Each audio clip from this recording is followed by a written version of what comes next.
വടക്കൻ മെക്സിക്കൻ നഗരത്തിൽ ഒക്ടോബർ 1 ഞായറാഴ്ച പരിശുദ്ധ കുർബാനയ്ക്കിടെ പള്ളിയുടെ മേൽക്കൂര തകർന്നു വീണ് 9 പേർ കൊല്ലപ്പെടുകയും 40 പേർക്ക് പരിക്കേൽക്കുകയും ചെയ്തു. 30 പേർ കൂടി അവശിഷ്ടങ്ങൾക്കിടയിൽ കുടുങ്ങിക്കിടക്കുന്നതായി അധികൃതർ അറിയിച്ചു.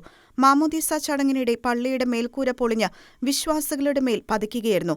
ടാംപിക്കോ തുറമുഖത്തിനടുത്തുള്ള ഗൾഫ് കോസ്റ്റ് നഗരമായ സ്യൂഡാഡ് മെഡറോയിലെ ദേവാലയ അവശിഷ്ടങ്ങളിൽ കുടുങ്ങിയവരെ പുറത്തെത്തിക്കാൻ രക്ഷാപ്രവർത്തകരുടെ നേതൃത്വത്തിൽ രാത്രിയിലുടനീളം നടന്ന രക്ഷാപ്രവർത്തനങ്ങൾ ഇപ്പോഴും തുടരുകയാണ്.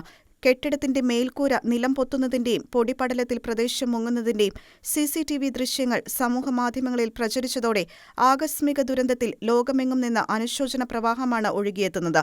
അതേസമയം ദേവാലയ ശുശ്രൂഷകൾക്കിടെ സംഭവിച്ച അപകടത്തിൽ പ്രാർത്ഥനകൾ അഭ്യർത്ഥിച്ച് ടാംപിക്കോ റോമൻ കത്തോലിക്ക രൂപതയിലെ ബിഷപ്പ് ജോസ് അൽമാൻഡോ അൽവാരസ് രംഗത്ത് വന്നു. ഞായറാഴ്ച ഉച്ചതിരിഞ്ഞാണ് അപകടം ഉണ്ടായത്. ഹോളി ക്രോസ് ദേവാലയത്തിലെ നിർമ്മാണ തകരാറാണ് അപകടത്തിന് കാരണമായതെന്നാണ് പ്രാഥമിക വിലയിരുത്തൽ.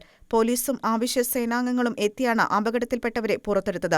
മരണസംഖ്യ ഇനിയും ഉയരാൻ സാധ്യതയുണ്ട് എന്നാണ് രക്ഷാപ്രവർത്തകർ പ്രാദേശിക മാധ്യമങ്ങളോട് പറയുന്നത്. പോലീസിന്റെയും സൈന്യത്തിന്റെയും സംയുക്ത ശ്രമത്തിലാണ് ഇവിടെ രക്ഷാപ്രവർത്തനം പുരോഗമിക്കുന്നത്. ഇന്റർനാഷണൽ ഡെസ്ക്, ഷെക്കേന ന്യൂസ്.